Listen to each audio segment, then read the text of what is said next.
This is WWE superstar Drew McIntyre, and you're listening to the WWE Podcast. The champ is the one that everybody wants, me. Becky Lynch is going to WrestleMania. Claymore! Austin 316 says I just whipped your ass. This is my iron. You're going to acknowledge me.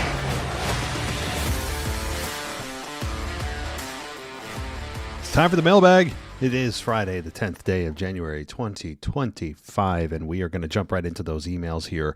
And then, of course, voicemails on the backside as we are, 3 weeks? 3 weeks and change from the Royal Rumble. Is it 3 weeks? Am I going crazy? 4 weeks? I don't know.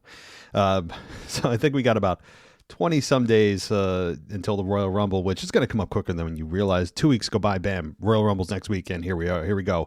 Off to the races, off to predictions, off to potential WrestleMania main events, as we are really, at this point, able to predict the WrestleMania 41 main events. I think it's fair. We're in the striking distance now. So let's get into it. Let's get into those emails.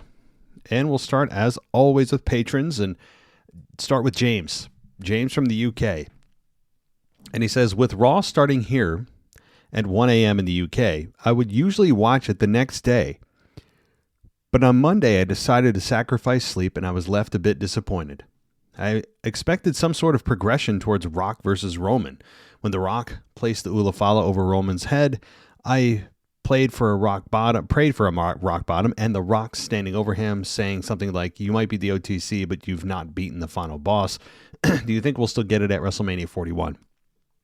I feel fans might not take it as seriously now and will not get the match we should have gotten at WrestleMania 40.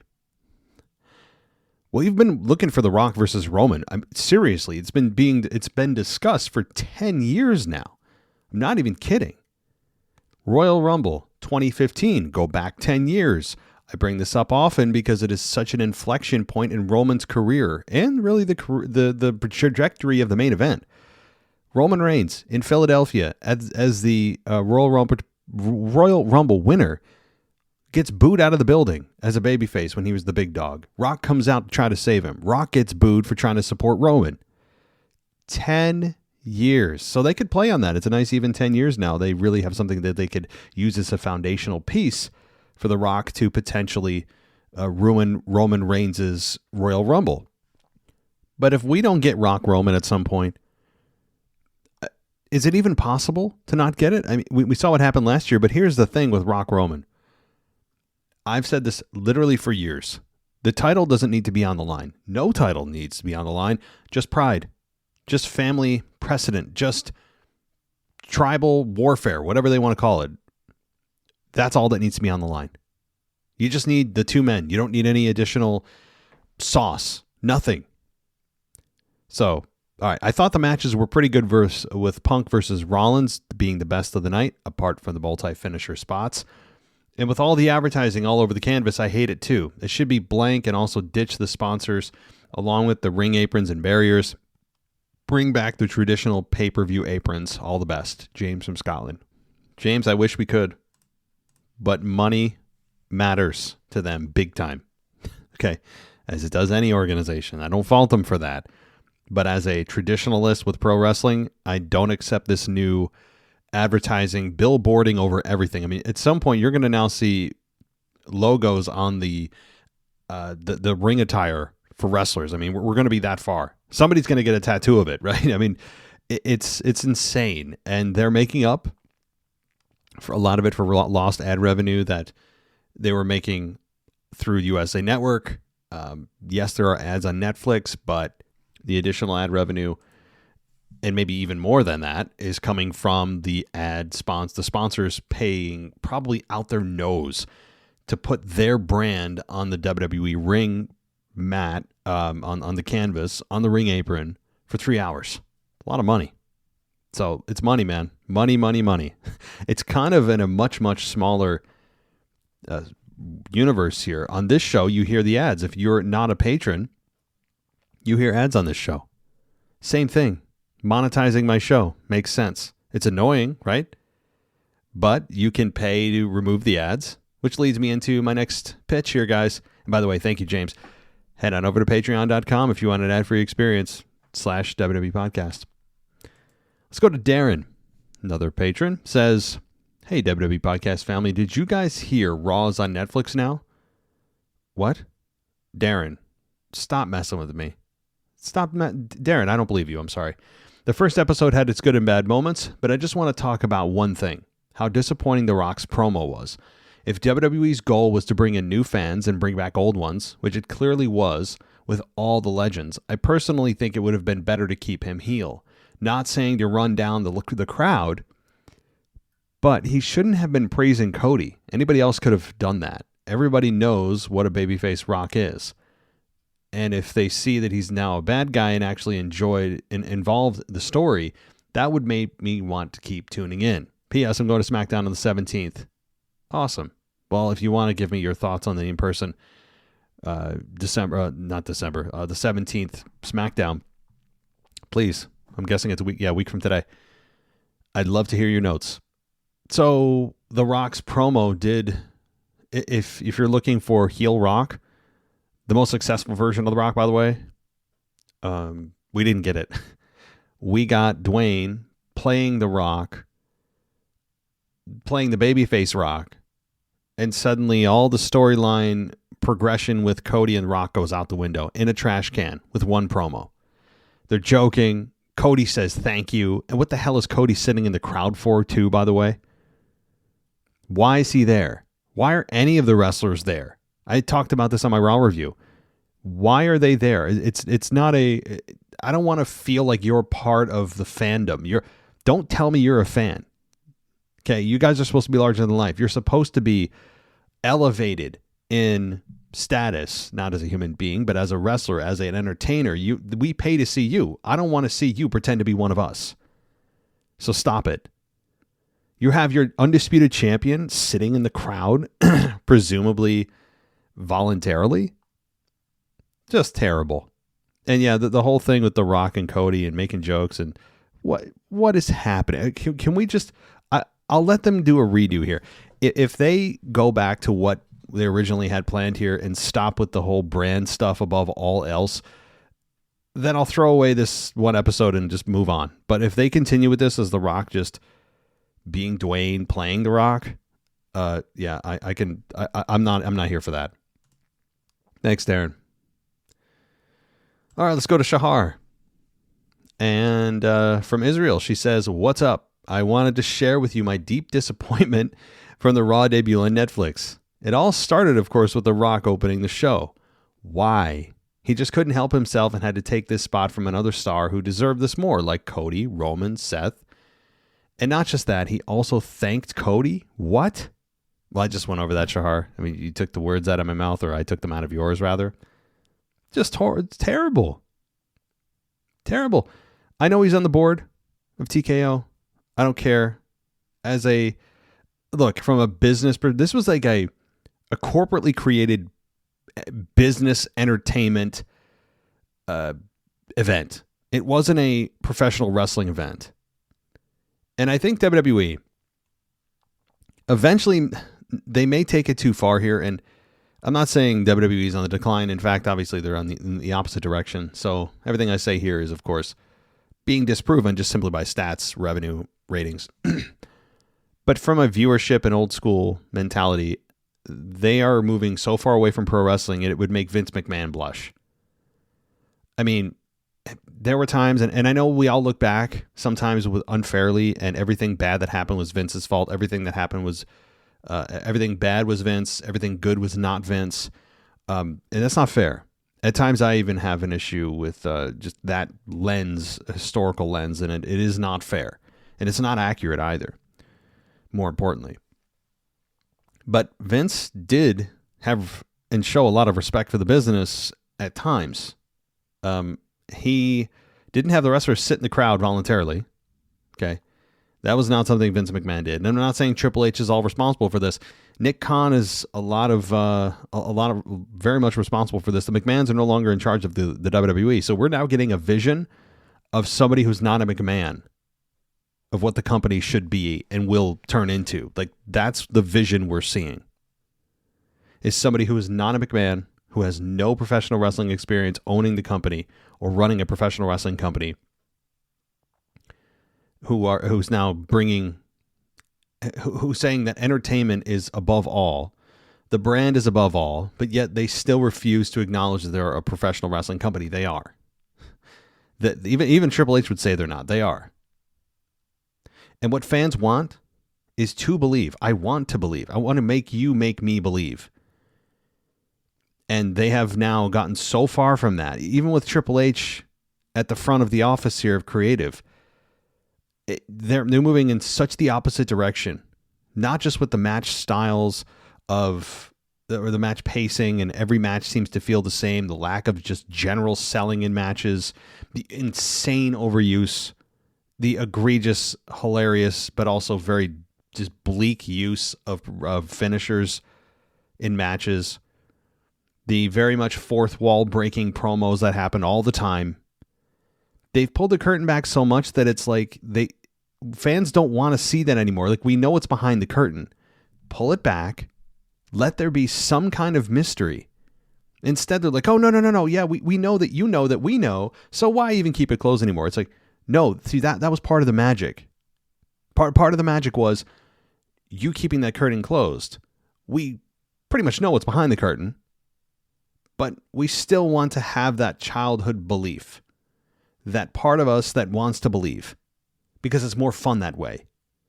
It's not insulting our intelligence. It's giving us what made you successful in the first place. It's giving us what brought us to the product to begin with. It's not to say that you're going to convince us that pro wrestling is real again. That's not what I'm saying. What I'm saying is that when you constantly remind us, the company that creates the wrestling constantly reminds us all the time that what we're watching is a production. It's hard to get invested. It's really hard to get invested. Like I said, it's an equivalent of watching a movie that you can't wait to see. It's like the part 3 of a trilogy. You don't know how it's going to end. And every 5 minutes they have an intermission where somebody's sitting down with the actors, the protagonist, the antagonist, and asking them, oh, how did you like playing this role? And how did you like pretending to be this person or that person? Wouldn't that take you out of the moment every time? Of course it would. So I think that they've taken it too far, where they've pulled back the curtain and then let it stay open when fans, I think, generally want it shut. Close it back. Again, you're not going to try to pretend that we're going to pretend that, oh yeah, wrestling's real, right guys? No. But you can stop at least reminding us all the time. That's the killer. So yeah, a brand above all else, the Cody thing on Raw, thank you, and let's smile and hug. It's horrible. Horrible.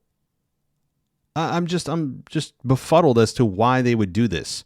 What did they gain from, like, what's the net positive here? What came out of this? If I'm WWE, I'm representative of that decision. And you guys are the fan who was asking me that. And you asked me, hey, why did you do that? What were you hoping to gain here? And what do you think you gained? I would have no answer. Oh, this is entertaining. It's entertaining. Entertaining for who? In what way? How did this push any storyline forward? Didn't. So yeah, I'm totally with you. It's just horrible. Totally disappointing. So I don't know what this was about. It was just, I've said enough. Moving on. So Shahar continues. She says, it continued with the tribal combat that had no surprises whatsoever, except for the ending when Rock put Roman, the Ulafalo, on him. And for some reason, this was a bad surprise. Yeah, I mean, I've already gone through that. I was hoping for a rock bottom too. We didn't get anything. After that, for some unknown reason, we didn't get the last woman standing match we should have had. The match between Rhea and Liv was good, but I was waiting for the last woman standing stipulation. I have no idea why it didn't happen. Also, no show from Becky. Yeah, I know you're a big, huge Becky fan. She seems like she's enjoying being a mom. Certainly nothing wrong with that. And, it's a full-time gig. No doubt about it. And I was disappointed. I thought it was somebody had said it was the last woman standing, and then it didn't happen. And I don't know. Either there was a rumor it was going to happen and it didn't, or it was planned and they pulled it back. I'm not sure. But no Becky. Sorry. I'll stop there because I have exciting news to tell you. As of this week, I'm the co-founder and co-host of a new podcast called The Queens of the Ring. It's the first podcast in Israel about wrestling and hosted by women. So I'm very proud and excited. I wish you knew Hebrew so you could listen. Till next time, my friend. Well, yeah, I couldn't. Sorry, I don't know Hebrew. Different culture here. Very, very few people here know Hebrew fluently. Some may know it in passing. For most people in the United States, most, not all, of course not all, a lot of bilingual people. But Hebrew is not a very commonly fluid language here. I can tell you that much right now. So if I heard it, it would. Here's what I think I might be able to do with all the advances in AI. All the advances in AI these days, I will say, perhaps there's a way for me to translate it on the fly, like on the go. Apps are becoming much more complex and capable. Perhaps there's a way for me to listen to it while having AI translate it in real time. That sounds like a thing that's possible, but without actually trying it, I don't know. Well, Shahar, let me ask you this, and you can email me or whatever, Patreon or here. Is it on Apple Podcasts? I'm thinking it is, because that's the biggest podcast platform in the world right now. So I'll check on Apple Podcasts. And if you know Hebrew, check out the Queens of the Ring. If you don't, still check it out and give them a 5-star rating. All right. So Shahar, I still actually am going to check it out. I actually still am. Even if I listen to it and I go, I have no idea what they're saying, I'm still going to do it. At the very least, I know that I can translate the text because they have transcriptions built directly in to the Apple Podcast app now. So I can get transcriptions translated to English. So I know I can at least do that. Very cool. All right, DJ, let's see what you got. He says he's back at it again. Let me mention this by saying that Joe Hendry unfortunately did not appear in the Raw on Netflix. But I'm looking forward to seeing him appear at the Rumble. More on that and other things on today's Joe Hendry Report. Yes, we'll get to that. Secondly, I did not subscribe to Netflix yet. To start up this year, I'm cutting back on the amount of streaming subscriptions that I use and don't use. Plus, I'll wait until WWE's partnership with NBC, Universal, and Peacock end in 2026. But from watching the clips and highlights on social media, the Raw on Netflix was an okay show. That kind of went over the top in my opinion. First, did John Cena confirm that the leaked 2025 Royal Rumble results to be true by saying he's going to win? Plus, is Cena going to be on TV every week as part of his farewell tour, or is it just selected cities and PLEs? So, I don't know about the leak. I mean, at this point, everyone's probably seen it. If you haven't, the leak said that Cena was going to win, but I take that with a grain of salt. Leaks have come out many, many, many times before, and WWE is obviously not stupid. They follow this kind of news, and they may change it. But I still think John Cena, even if he doesn't win the Rumble, and I think he's a favorite, but if he doesn't win, there's a second path. Everyone forgets that. There's 2 paths to the main event of WrestleMania, one for each show. So it's not an end-all, be-all if you don't win the Rumble. But from what I understand, if you listen to the post-conference, the press conference after the PLE, or after the Raw premiere on Netflix, I think it was Chris Van Vliet who, and I've actually had him on the show, good guy. And his channel's taken off, isn't it? He just did a great interview with Seth Rollins. If you haven't checked it out, I'm almost through all of it. Great interview with Seth Rollins, hour and a half, whatever it is, long form interview on Chris Van Vliet's show. So there's some free press for you there, Chris, as if you need it.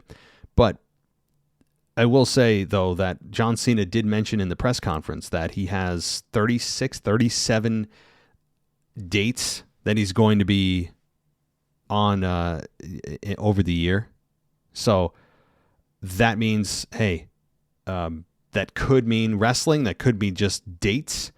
I think it's probably just dates, and maybe more in between if he feels up to it. But 37 spread out over 12 is like 2 a month. three appearances per month. That might include live events. I would think that does. So 3 per month for the next 12 months. Now, some you could have at some point, it doesn't mean exactly 3 every month. You could have him show up 10 in 1 month and then he takes 2 months off, and you know what I mean? We'll see.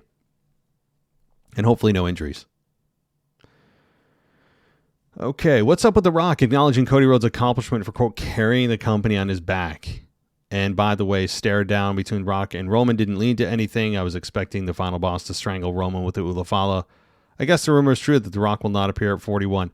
Well, Triple H also did an interview subsequent to this on the with Sports Illustrated, and he was asked that question directly about The Rock, and he basically said no, stay tuned. I can't give anything away. Rock's a big star that makes a big time impact whenever he's here. Basically a bunch of corporate jargon, but left the door open for The Rock to still appear. And if he does, Royal Rumble seems like a damn good time to interfere, maybe cost Roman the Rumble, as I said earlier. So I wouldn't mark it completely off the calendar of The Rock, but if you base it on this show alone, if The Rock was going to appear at WrestleMania or not, or at least have a match, it's not great. Like, there was not a lot of evidence that he would. He was just kind of making amends and hugging everyone and just throwing flowers at the feet of the guy that he was just bloodying in the parking lot and insulting his mother 6 months ago. Made no sense. Stupid. There's just, I don't know. If I was in the crowd, I would have booed that. All right. Where was Gunther? The War Raiders, Braun Breaker. These individuals are champions on Monday Night Raw, and they were not featured prominently on this premiere episode, especially Gunther, because it seems that WWE is probably getting Gunther on the back burner until whoever wins the Rumble or is runner-up. A lot of speculation about Gunther over the next few months. A lot of speculation about who they could be building him up for. Brock Lesnar's name is still in the conversation. But look, that was a corporately created show. Or at least a corporate serving, because most of the stuff is, corporate does probably have some impact on the show. So you could say by default, every single show is corporately created. But this was much more of a corporately presented and corporate audience show. It felt like people in a boardroom came up with this show with no respect or caring for the current storylines and wants only the biggest stars. That's it. That's what this show was about. It was about brand. Hey, we're on Netflix if you didn't know. And making sure that the biggest stars were there. The most celebrity appearances were on camera. You saw all through the show how many celebrity appearances. Macaulay Culkin was there. Macaulay Culkin, by the way, got a bigger pop than Hulk Hogan. Kind of funny. But that's what this was about. It's about image and brand. That's what this is about. It wasn't about, like you said, DJ, it's not about Gunther, the War Raiders, Braun Breaker. That wasn't even in the conversation, I'm sure, because it was all about who's the biggest stars. Biggest stars, period. That's all they wanted. Hell, they had The Undertaker come out and just ride his bike, pedal his little bicycle around the ring and then just leave. Where you could have had at least Gunther cut a quick promo or something, you know what I mean? But hey. Hulk Hogan did not need to be there, only get booed out of the building. It seems like this cancel culture movement will always be a thing that cannot be avoided. My take on Hogan being there is just for the casual fans, the ones that grew up watching WWF back in its heyday, but then stopped watching wrestling after the 90s. Plus, nobody cares about Hogan's real American beer. There's a time and place for anything in life, and I felt that Hogan promoting his beer brand was just bad timing in both the political sphere and with him supporting Trump and the cancel cultural sphere from his racist comments from 20 years ago.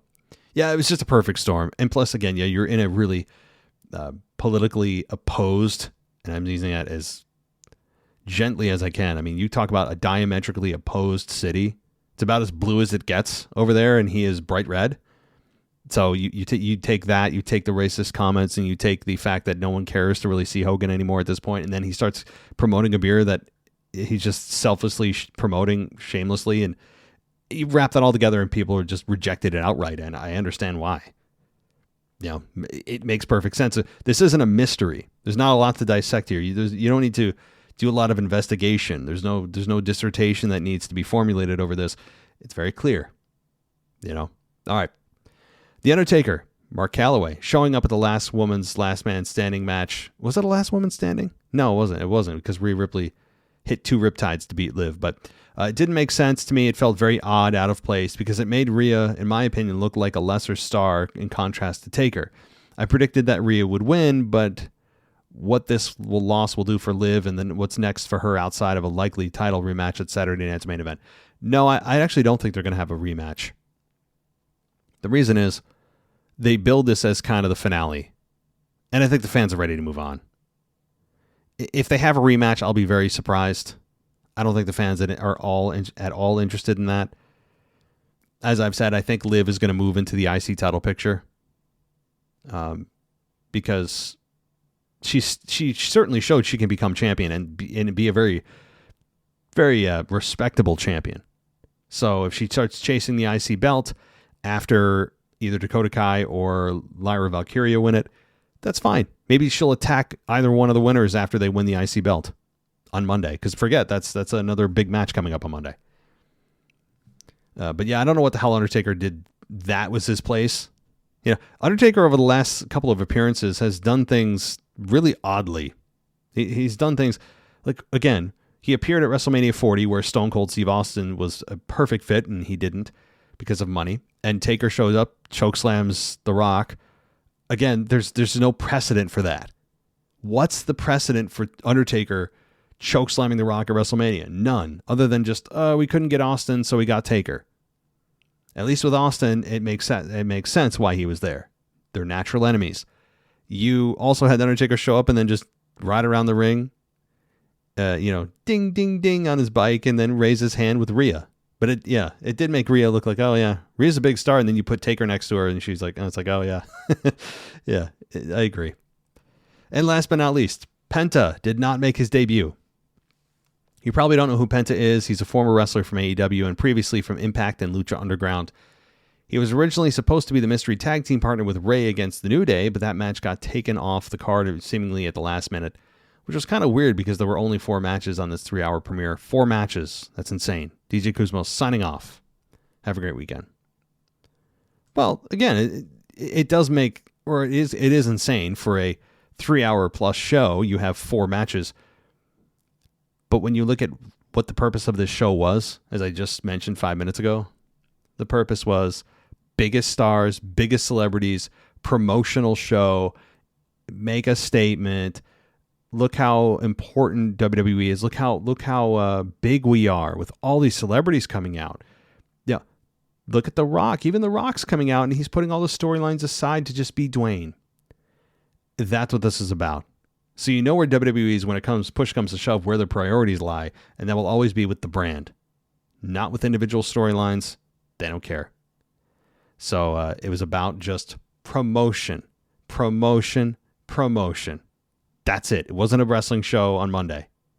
So hopefully things change and we see what it will be on a weekly basis starting this Monday, and we can move on. Like, okay, you're on Netflix. Okay, great. Let's go. Like, where were you in the story now? Last week was a fun little intermission. Where are you? All right. Thank you, DJ. We'll get to your report in a moment. But let's talk to AJ, another patron. He says, I really think WWE got all 4 matches wrong. Speaking of which, perfect little transition. They've tanked Solo's character with him starting strong and then losing every match ever before, trying to take or make him look strong again. And then they have him cheat and lose to Roman. I don't think they have a plan for Solo. And I'm sick of Roman having every match end with some sort of interference. It should have been Solo winning with help and just to show Roman what he put everyone else through for all these years. They have certainly damaged Solo. No doubt about it. Remember when he was undefeated? I remember that. Good times, huh? Until Cody Rhodes beat him on Raw. I think leading up to WrestleMania 40, he beat Solo Sikoa. That was one of, if not the only loss Solo took up until that point. But then Solo gets his own bloodline and then proceeds to oddly lose and lose and lose and lose. Not a great way to build a guy. So I would agree. Liv and Rhea. I felt they should have ended with Liv winning because Rhea was distracted and attacking Dom. Rhea could use some character growth, and that loss would have helped. Yeah, Rhea's an interesting case study. She is a big star in the women's division, one of the faces, dare I say, of the women's division and the entire company. And now she's back to being women's world champion, taking back what she never lost.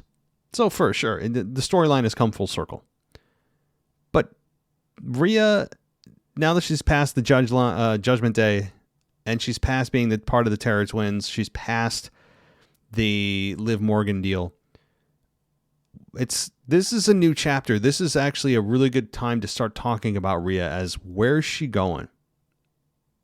Because if those things are behind her, finally, after 6 months, what now? Rhea's at a crossroads. And it's an opportunity for growth. Jay and Drew was ridiculous. They keep making Drew look weak when he should have been presented as the strongest guy in the roster outside of Gunther, which they need to make him stop being afraid. I totally agree.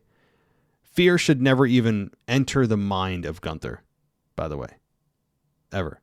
Travis Scott smoking a blunt during Jay's intro was kind of funny, especially after them just showing Rock drinking his alcohol, immediately driving. Yeah, interesting interesting drug use on Raw, especially given the fact that it's a PG show. At least that's what the ratings said at the top left corner. Very interesting that they decided to have blunts and alcohol, basically drinking and driving, on the show. Pretty intense. Or at least, I guess, ballsy or unintended consequence, unintended side effect. I'm not sure. But yeah, the blunt thing got a lot of attention. And the fact that most people are talking about the blunt rather than the actual match of Jay and Drew, not a good sign. The crowd was quiet. Sadly, most people didn't really care. They had gotten through The Rock. They got through Triple H. The Undertaker was like, they were kind of, okay, cool. We can sit and recharge here during this match. That's how they kind of viewed it, because the show was a star-studded show. So when you finally get a match, it's almost like a breather. It's like, okay, guys, we can go get go relax, just recharge here, take a breath, go get some food. And that sucks during a Drew and Jay match, but that's how big of a night it was for Stars and Hogan and all that. So, yeah, but Rock drinking and driving was just, I don't understand the intent on that. Yeah, not sure. Seth and Punk is one that I really don't have a lot to complain on, but I think Seth getting the win and having him call Punk old would have been good fuel for Punk, who should and hopefully will beat Gunther. I gave my full review on that. If the goal is to get to Punk and Gunther, then that makes sense for Punk to get the victory. Because then you have somebody who's coming off a massive victory and has maybe the rights to claim number one contendership, or at least be in the conversation for it. But it also, and more importantly, I think, turns the tide for Seth, hopefully, to turn him heel. Send him to the dark side. This could be what makes him snap. That's, for me, what I took out of that. Also, Cena could have just had a match to kick off his final run, not even a 5-minute squash of some random heel. Yeah, I actually wasn't expecting a match. And to be honest, at his age, and with the higher risk of injury, even if it is very unlikely he'd get injured, I want to save as many bumps as I can on John Cena's body until they matter. If he wanted to just give somebody an AA, fine. But I actually didn't want a match, nor did I expect a match. Overall, I was expecting more returns like Becky, who was apparently supposed to. I will also say I'm a bit concerned if they really thought Hogan was going to get an ounce of positive response, because that just shows the complete lack of awareness. And I don't think him getting booed and had anything to do with him being a Trump supporter or in LA when Taker got cheers. He's made some very racist comments, and I think more so people are just sick of him. Bummer there was no Austin, hopefully, at WrestleMania. Well, you have to remember, Undertaker was also outspoken in support of Trump, and he did have him on his show. But if you remember, Hulk Hogan showed up at the Republican National Convention and tore off his shirt. I think there was another appearance too. Right? Hulk Hogan was part of the actual political events, and LA is about as far left and Democrat as you go outside of maybe San Francisco or the Bronx in New York. Those are as deep blue as blue gets, or Chicago, right? But so that was part of it. I would disagree. I would say it's part of it, not all of it, not even the majority of it. But you add that, the racist comments, the selfless beer promotion, the fact that really nobody's asking for Hogan returning anymore, and he just came to play his greatest hits and not do anything, other than that. Which again, at his age, he can't. But all of it was just. You just boil that all up and they're just like, no, we don't need to see you. Bye. So, yeah, Austin, sure. I actually don't want them to waste an Austin appearance unless there's meaning behind it. I want some kind of purpose. Does that lead to a match? You know what? Sure. I don't think that's crazy to say, given the fact that he came out of retirement at WrestleMania 38.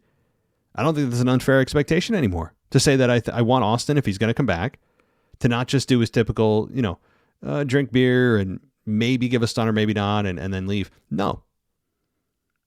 At this close to WrestleMania, especially the time of the year we're in, I don't want Austin there to just sit on commentary or something. I want him there for a big reason. Do I think he'll have a match this year? No, there's no talk of it. There's nothing being discussed as far as I know. But I'm complaining about all this, I'm complaining about something that didn't happen, but I will say I still would take a stunner at WrestleMania, even if it's just to come out and give The Rock a stunner at WrestleMania. I deserve that. I'm owed it. So, all right, because it's all about me. All right, let's talk to, another emailer here, and this is Andrew. And then I know we have some other patrons. We'll get to you in just a moment here. And then we'll get to some others that are not patrons. But this is from Andrew. And he says, I had a lot of issues with Raw. Jeez, boy, you guys really didn't like it. But let's get to it. So Solo's buried. Liv is buried. My biggest issue, though, was how The Rock was portrayed. Wow, I'm seeing a theme. But let's get to it. I'll get to your take here, Andrew, from Michigan. The Rock comes out, essentially dropped the final boss character. He then tells Cody that they're cool, and then acknowledges Roman. I have so many issues with all this. I feel like WWE just told me the entire story leading up to WrestleMania with Cody didn't matter. Why have The Rock come out during the Raw after WrestleMania and threaten Cody? Why have The Rock come out at Bad Blood and make a threatening gesture to Cody and Roman? Why did The Rock go on a 10-minute Instagram story rant about the final boss after Bad Blood? This could obviously lead to The Rock turning on Roman, but it feels more like The Rock couldn't keep his schedule straight and now can't commit to Mania. So, this is The Rock turning face. You could say that The Rock was portraying a TKO boss, and we need to be patient. That's too confusing, though. I don't want to be reminded I'm watching something scripted. I thought this segment was a slap in the face to fans. Also, whose idea was it to have Hulk Hogan do a beer advertisement in California? Yeah. Yeah, that's, again, yeah, Hogan. Bad. Just bad. So, I don't know how much more I could talk about this, but yeah, he killed two storylines with one promo. The Roman one and the Cody one. Just completely crapped all over it in one promo. Can you bring it back? Sure. You could. The Rock's talented. You could do it. People would buy in because people want to see it.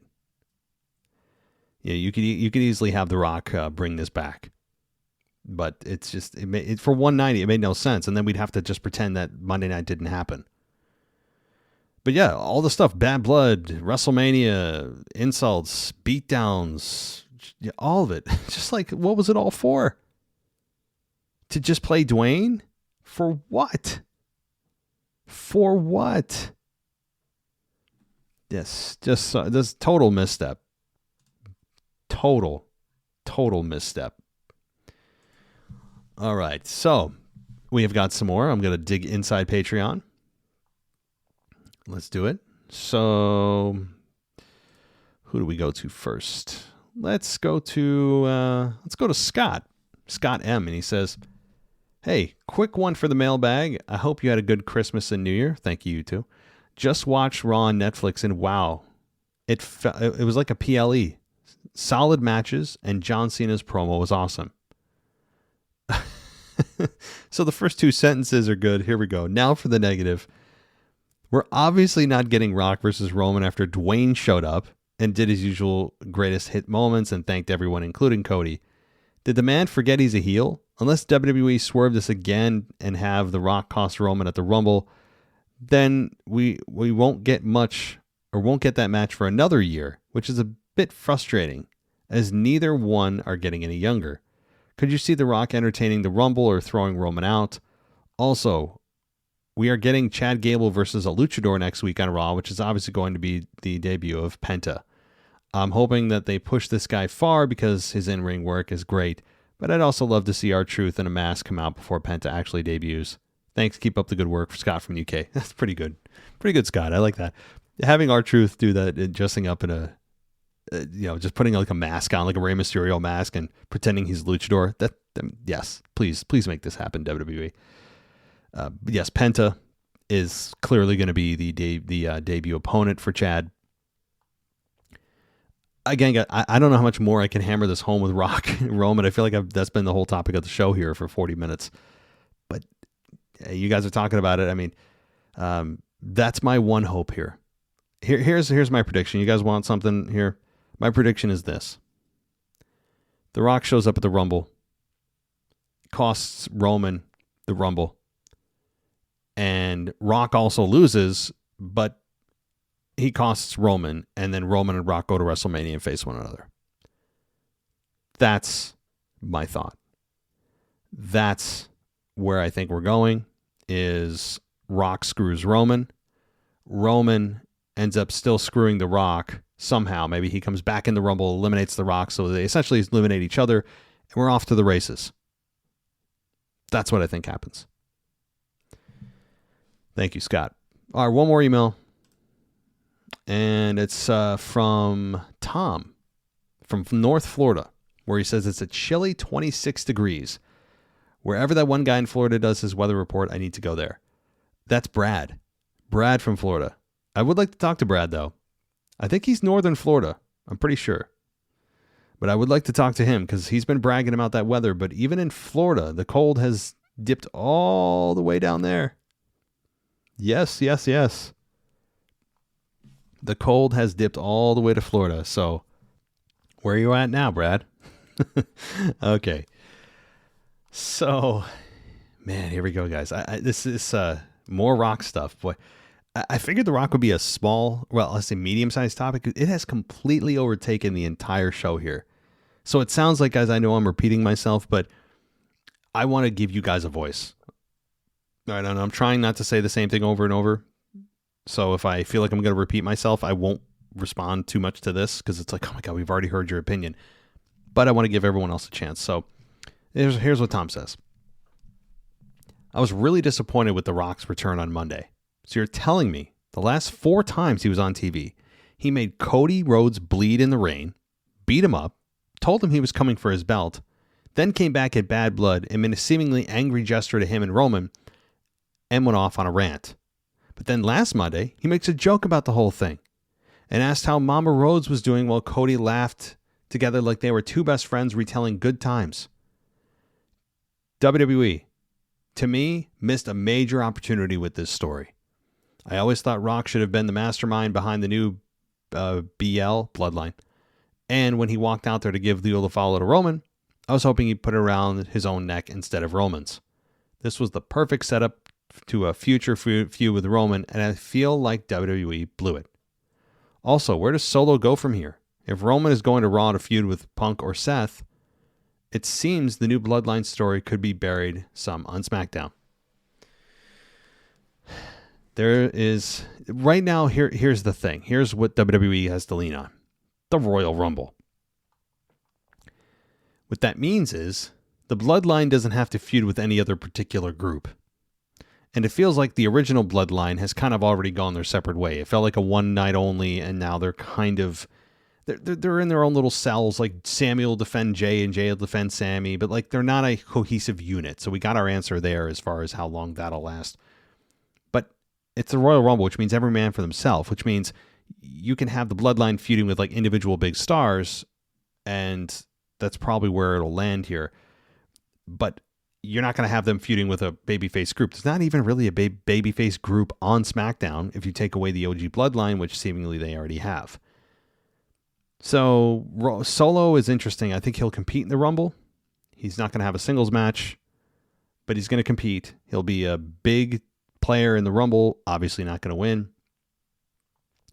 And then you'll have, I mean, I don't know. As far as Punk or Seth, though, I mean, that's another question. Right now, guys, you have Rhea, who needs a new path.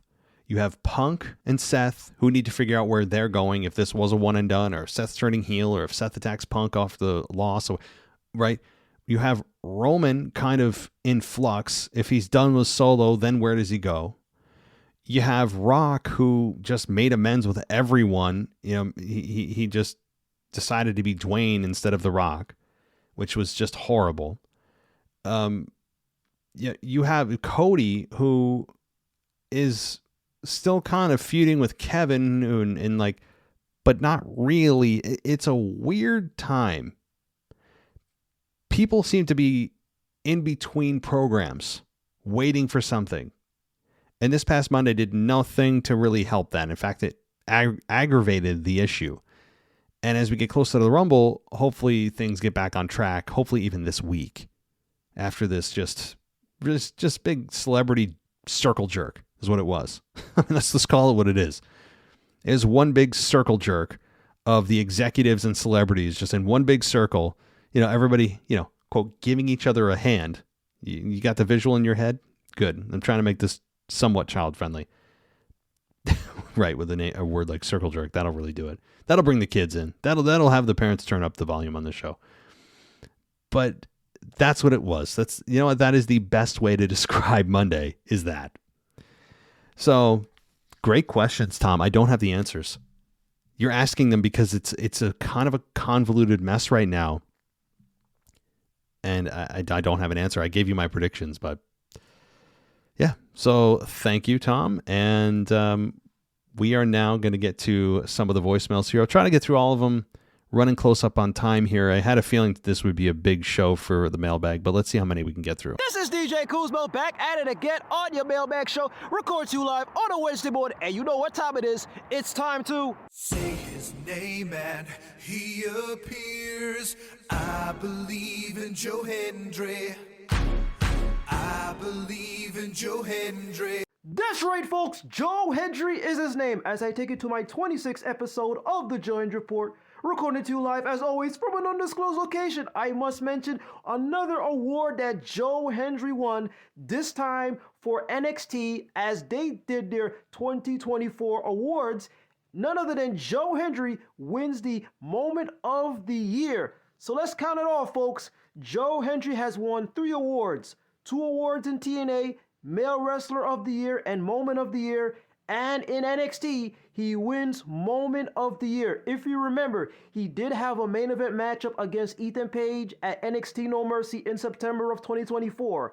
And of course, when he finally made his debut on an episode of NXT, the crowd went wild as they were chanting, "We believe, we believe, we believe." So shout out to Joe Hendry, as he has now won 3 awards. What wrestler in the game today can win 2 awards from 2 different wrestling promotions, in TNA and in NXT? Only Joe Hendry. Now let's get you to what took place last week on an episode of TNA Pro Wrestling, a pre-taped episode of TNA Pro Wrestling, as they get ready to kick off 2025, as Joe Hendry comes in and he thanks the fans for supporting him as he won the #1 contendership at Final Resolution, as he mentioned that he is now in the running to become the new TNA World Heavyweight Champion, leading into January 19th, live from Dallas, Texas, TNA Genesis, as it will be Nick Nemeth versus Joe Hendry. He mentions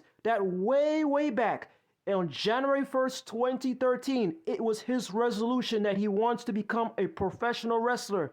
And now 12 years later, here we are, and Joe Hendry is now realizing his dream that he will eventually become a world champion. But before he continues, here comes Nick Nemeth's brother, Ryan Nemeth, to interrupt and say all the things that he despises about Joe Hendry. as the crowd was saying, you suck, to Ryan Nemeth. But then Joe Hendry was like, wait a minute, you know what?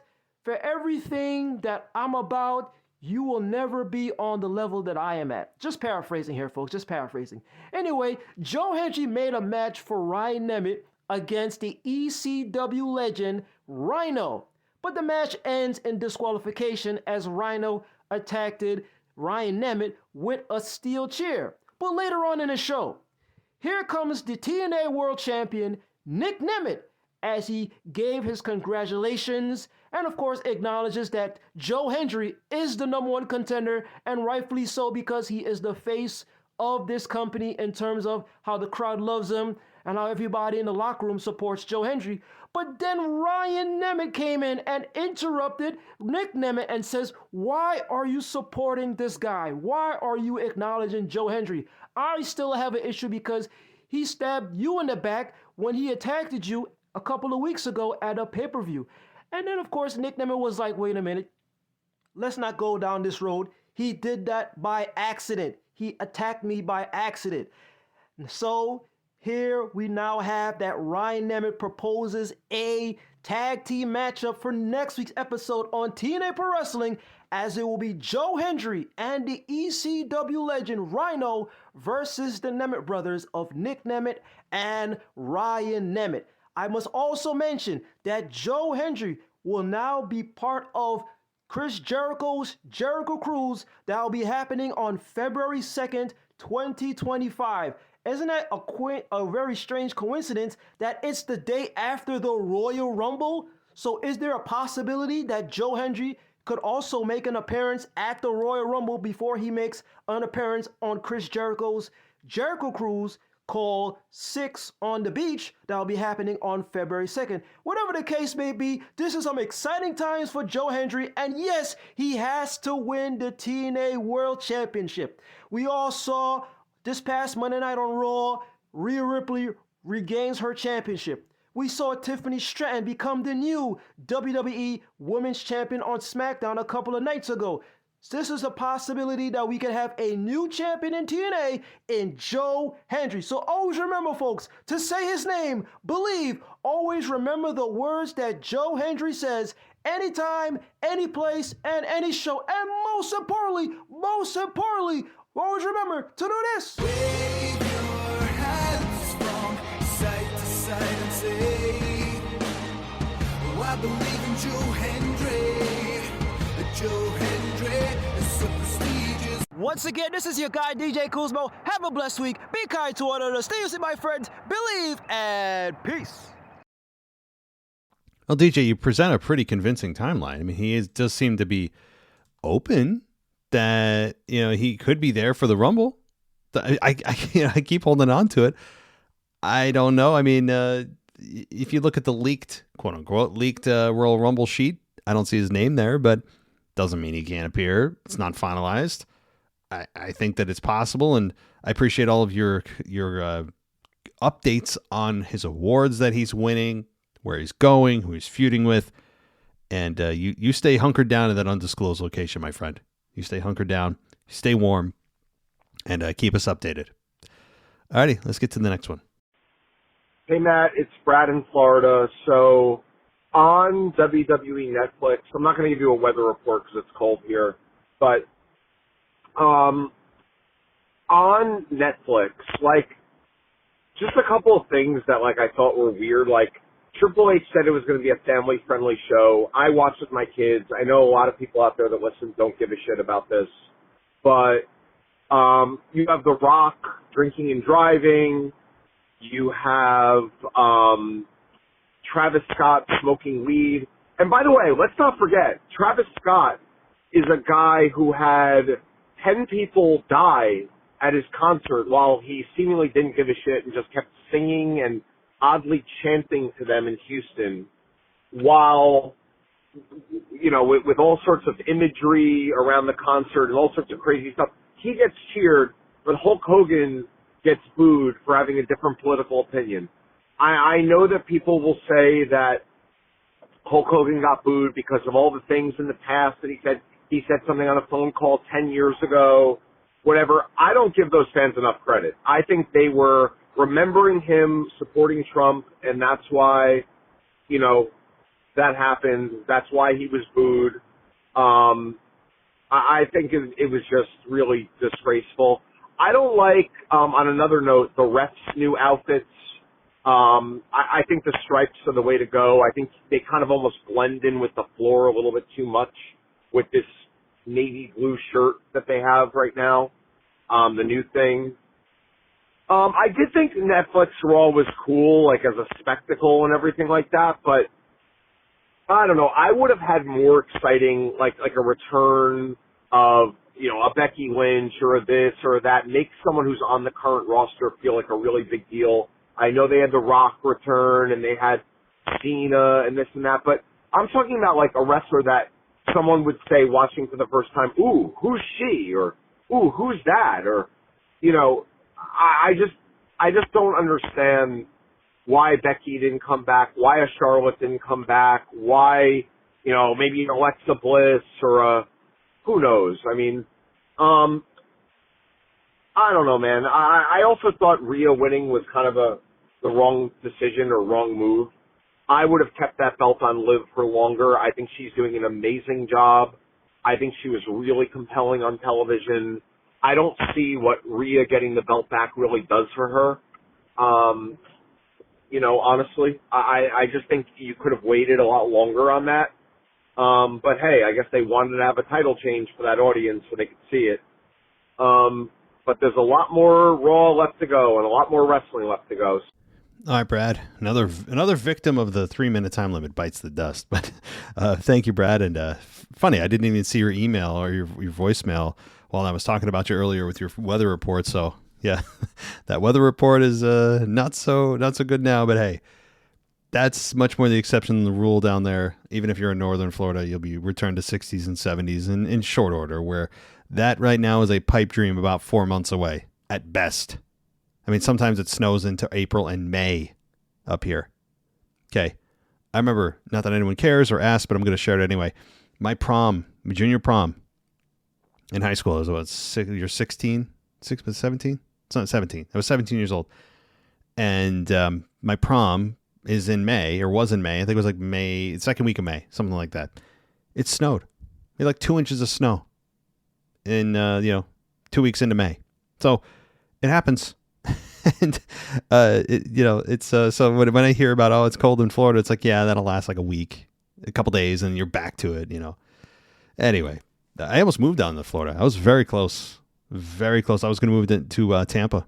I had a job, interview set up, and I was going to move in with one of my buddies down there. I was close back in 2013 after a bad breakup, and I was just loving every time I go down to Florida. I was just like, man, I could live here. I got a friend down here. I could, and then met my wife, and the rest is history, as I say. But boy, I was real close, right in the Tampa area, Clearwater area, Indian Rocks Beach, Dunedin.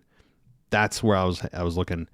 And now, I mean, obviously that's a long gone, but I still like to visit down there. Still love going down for vacation 3-4 days out of the year. And so anyway, it has nothing to do with your response, Brad. So let's get to it.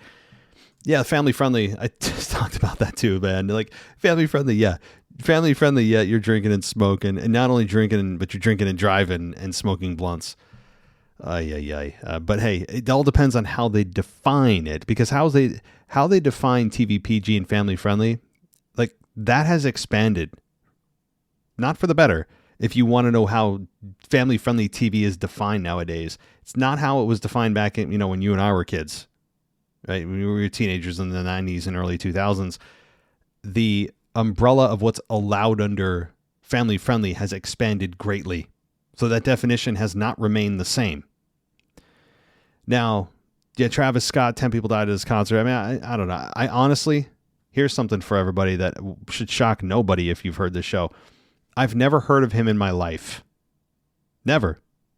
I don't even know who Travis Scott is. Like I said, he could walk into my house and somebody could say to me, he's a famous musician. And I'd be like, I don't know, T-Pain.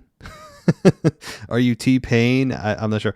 That's my extent of knowledge in a lot of the music genres. Okay, so when I heard it, I go, Travis Scott, that sounds like a country singer, but I look at him, I go, yeah, that's not fitting the bill. So I'm sure a lot of you are sitting there going, how does he not know? It's because I don't care. It's not my music genre. I might have heard the name in passing, but I probably thought it was a country song, a country musician, country artist. So there, when I saw him come out, I go, who the hell is this? As I tend to do with a lot of the current musicians that the young folk like. I have no idea who they are. All right. So let's go to Becky, Charlotte, Alexa. Why did they not have any of these big returns? Well, number one, it's not. I'm sure it wasn't a choice. Yeah, maybe, but unlikely that they chose not to reintroduce or bring up a new star or whatever. But here's the overarching issue. Beyond the fact that maybe they did or didn't decide to choose, the biggest star they wanted to make sure that you paid attention to on Monday night. You want to know who the biggest star was? The WWE themselves. The logo. That is who was the biggest star was on WWE's Monday Night Raw on Netflix. Not The Rock, not John Cena, nobody. Not The Undertaker, not Rhea Ripley's victory. No. Not CM Punk or Seth Rollins' match at the end of the show. WWE themselves was the star they wanted you to pay attention to.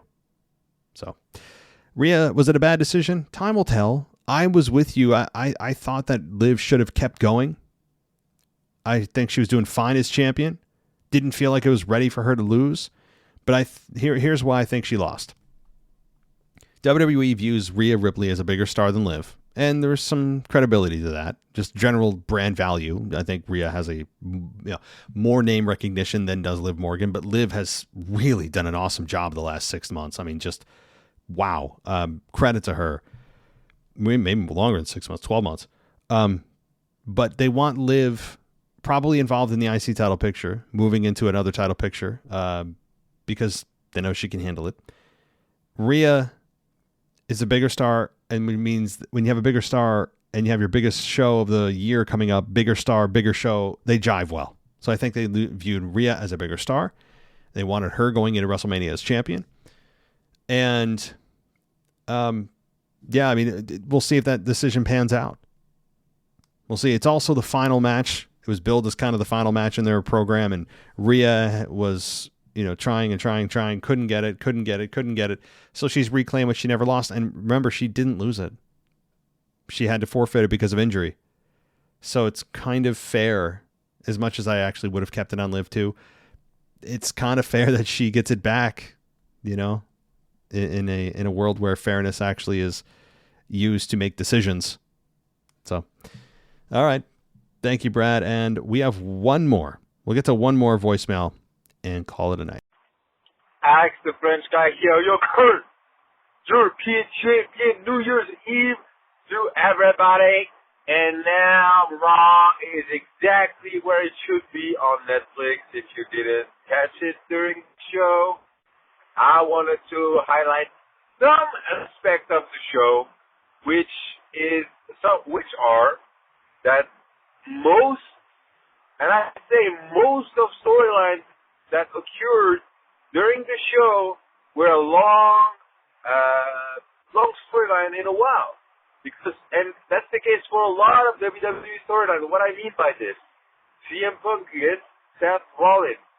They have a beef now, but it's because they had a beef then. Roman Reigns versus Solo Sikoa. The whole storyline of the bloodline can be pinpointed to like 2 years ago. Like, they have long history together. Drew McIntyre, Jey Uso, same thing. What else? Liv Morgan versus Rhea Ripley, same. Damian Priest versus Finn Balor, same. What else? What should I say? I enjoyed the show, but I also want new storylines, new arc being developed.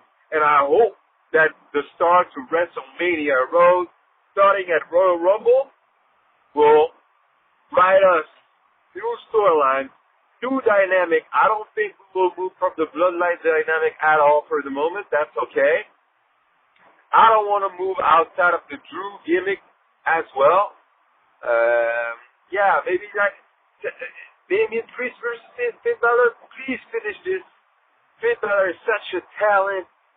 Damian Priest also. I don't want this storyline anyway. And, just outside of the bloodline. And Cody Rhodes, where is he? Where is he? Against Kevin Owens? Yeah, why not?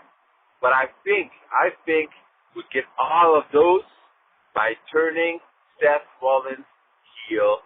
He's against Roman Reigns. He is partly with Drew against CM Punk. The case could be made for Seth Rollins to get Cody Rhodes for the same reason as Kevin Owens. So, yeah, maybe you understood, maybe not. Bye, guys. Thanks so much, Alex. Good to hear from you. And you're just the undisputed champion, European champion forever. I guess that's the way it's going to be. So nobody's contending it. Nobody's even trying to challenge you. But so, yeah. Now, you're continuing to reinforce my one of my overarching themes, one of them for this particular episode of the Mailbag. And that is everybody seems to be, many do, at a crossroads. Seems like a lot of storylines wrapped up. Things are about to start. It feels like we need new matchups, and we'll get them. And yes, sir, turning Seth heel would make a lot of sense in a lot of ways. Seth has been babyface for years now, and I think it's time. I'm ready for it. I think a lot of the fans are ready for it. He has squeezed everything he can out of this revolutionary, visionary, whatever, this character that we have. We've all sang the song. We've all had a chance to sing the song. Let's go. It would improve his character. It would make him much more interesting as a character. And it would allow him and the company to have more matchups. Because now those that he were allies with, that he couldn't have a match with because they were both babyfaces, he can have a match with because he's a heel. So, yes, Roman's a big opponent. Hell, The Rock's an opponent, if you really want to go there. Yep, you could have an alliance with Drew, although Drew's now on SmackDown. But, so there's a lot of there's more benefit to having Seth turn heel than there's not. But on top of that, again, you have Rhea, who needs a new opponent and is at a crossroads. Drew and Jay, that's kind of done. Like, let's go. Those two need new opponents, and perhaps Drew does target Cody as he tried to befriend him on SmackDown, and that didn't work. But Kevin Owens continues to attack Kevin continues to attack Cody. So there's a lot happening here. And where does The Rock go? Does he attack Cody? Does Cody not? And then Randy Orton's coming back at some point. He's probably going to target Kevin Owens, but he also could turn on Cody. And then, yeah, so many different things, guys. We're in the tumultuous part of the cycle here where it's like, okay, things have wrapped up. Rhea and Liv is done. Drew and Jay is done.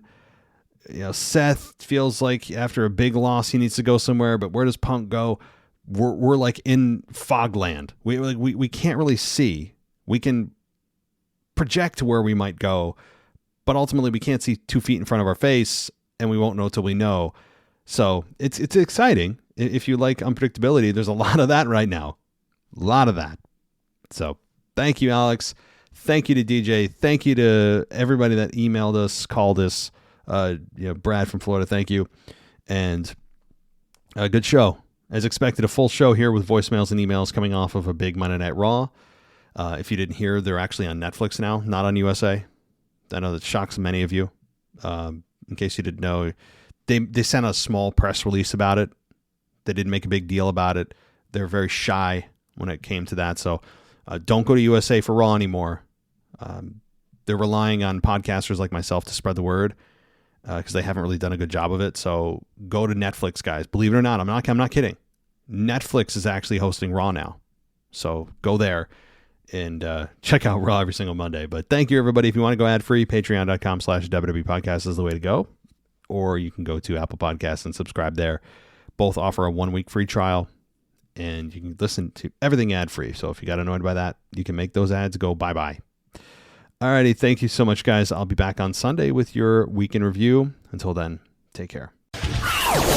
Thanks for listening to the WWE Podcast. Don't forget to subscribe on your favorite podcast app so you don't miss a show, or head to WWEpodcast.com. And for all of these shows ad-free, head over to patreon.com/WWE podcast. Until then, we'll see you next time.